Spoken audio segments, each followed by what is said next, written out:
Bismillahirrahmanirrahim. Assalamualaikum warahmatullahi wabarakatuh. Saya Muhammad Hafiz Alapsi, mahasiswa Ilmu Administrasi Negara Universitas Negeri Padang dengan NIM 2004-2026. Pada video kali ini saya akan menyampaikan resume dari artikel Reformasi Birokrasi dan Good Governance kasus best practice dari sejumlah daerah di Indonesia. Adapun pembuatan video kali ini bertujuan untuk memenuhi tugas kuliah Birokrasi Governansi Publik pertemuan 15, Reformasi Birokrasi dan Good Governance, Perspektif Teori. Reformasi administrasi negara merupakan langkah awal dan prioritas dalam pembangunan.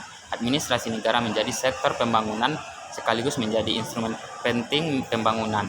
Reformasi administrasi negara di negara-negara tersebut pada umumnya dilakukan melalui dua strategi. Yang pertama yaitu merevitalisasi kedudukan, peran, dan fungsi kelembagaan yang menjadi motor penggerak reformasi administrasi.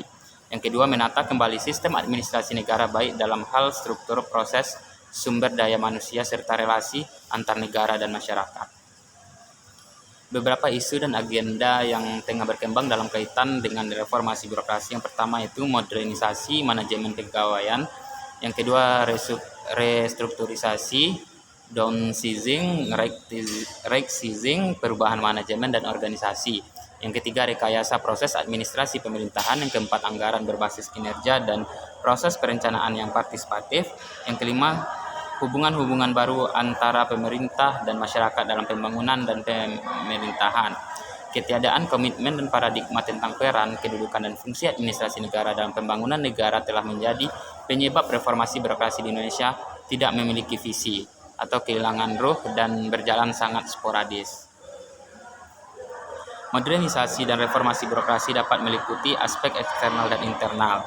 Dalam aspek eksternal, reformasi dan modernisasi birokrasi diletakkan pada penciptaan kontak baru antara birokrasi dan masyarakat dalam rangka meningkatkan partisipasi masyarakat dan tanggung jawab pelayanan publik. Dalam aspek internal, reformasi dan modernisasi birokrasi di Indonesia dapat diletakkan pada 3 titik tekan, yaitu debirokratisasi struktur internal birokrasi, modernisasi proses internal birokrasi, dan peningkatan kemampuan aparat birokrasi.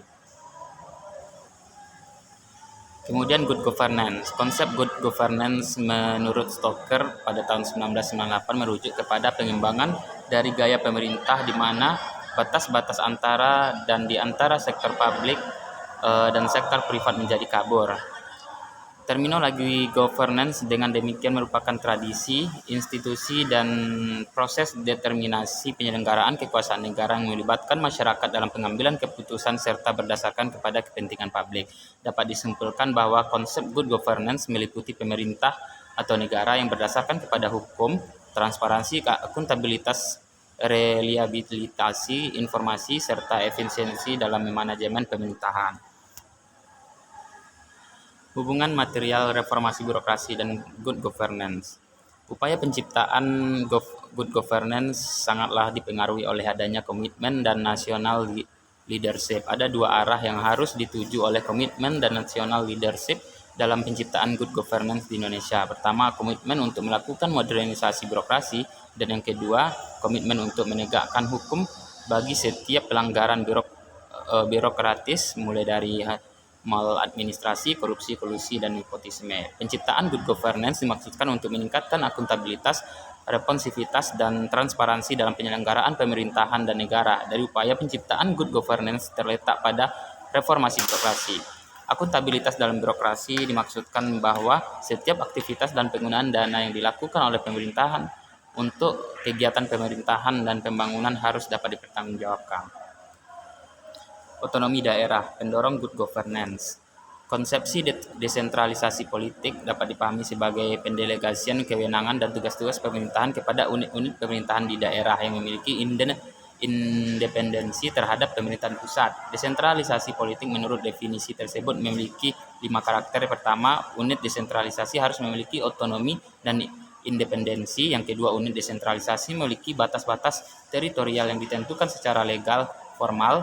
Ketiga, memiliki kekuasaan dan kewenangan untuk menjalankan fungsi-fungsi pemerintahan. Keempat, memiliki organ dan struktur organisasi untuk menjalankan fungsi-fungsi pemerintahan. Dan yang terakhir atau yang kelima, unit desentralisasi merupakan bagian tidak terpisahkan dari keseluruhan sistem suatu negara, sehingga secara fungsional dan struktural harus berinteraksi dan berkoordinasi dengan pemerintahan pusat.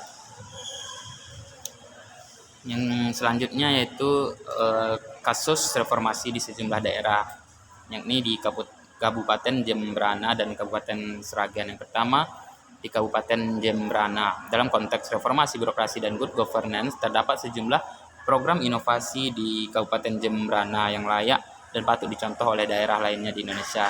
Sejumlah program tersebut dibagi 4 kelompok bidang, yakni bidang pendidikan, perekonomian, tenaga kerja dan kependudukan, pertanian, serta perizinan dan struktur pemerintahan.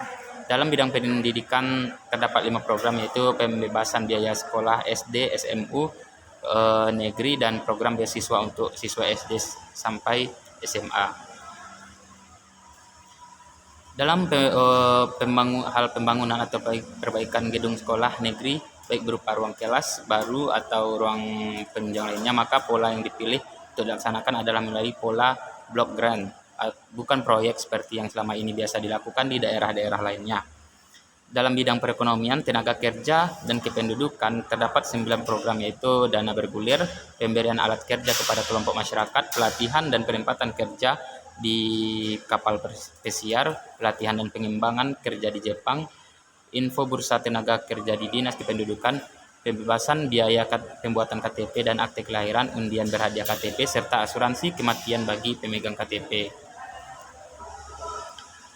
Dalam bidang perizinan dan struktur pemerintahan terdapat 6 program, yaitu pelayanan izin satu atap, perubahan struktur organisasi pemerintahan kabupaten sesuai dengan PP nomor 8 tahun 2003, absensi kepegawaian pemerintahan kabupaten dengan menggunakan handcare, pembentukan tim owner estimate dalam pengadaan barang dan jasa, pemberian insentif tahunan bagi pegawai pemerintahan kabupaten, dan pembatasan penggunaan kendaraan dinas di lingkungan pemerintahan Kabupaten Jembrana. Yang kedua, Kabupaten Sragen. Sejumlah program inovasi di Kabupaten Sragen yang layak patut dicontoh oleh daerah lainnya di Indonesia dibagi dalam 3 kelompok besar program, yakni program reformasi birokrasi sebagai wujud pembenahan aspek-aspek internal kelembagaan pemerintahan daerah, program re-engineering pelayanan publik dengan penataan pelayanan prima dalam fasilitas dan pemberian dukungan terhadap upaya masyarakat membangun diri sendiri, serta program pemberdayaan masyarakat dan PNS dengan paket-paket program yang mendorong masyarakat dan PNS menjadi maju dengan kapasitas yang mereka miliki. Kemudian faktor-faktor yang mempengaruhi keberhasilan reformasi birokrasi di daerah dan upaya ke depannya. Yang pertama, political will dan komitmen dari kepala daerah sebagai pimpinan tertinggi birokrasi di daerah untuk melaksanakan program. Yang kedua, kemampuan kepala daerah beserta aparat untuk melibatkan organisasi lokal seperti lembaga dan tokoh masyarakat, LSM, dan pihak-pihak terkait lainnya. Yang ketiga, adanya program efisiensi pembangunan di semua sektor serta upaya mengubah paradigma dan budaya birokrasi. Pemilihan prioritas program.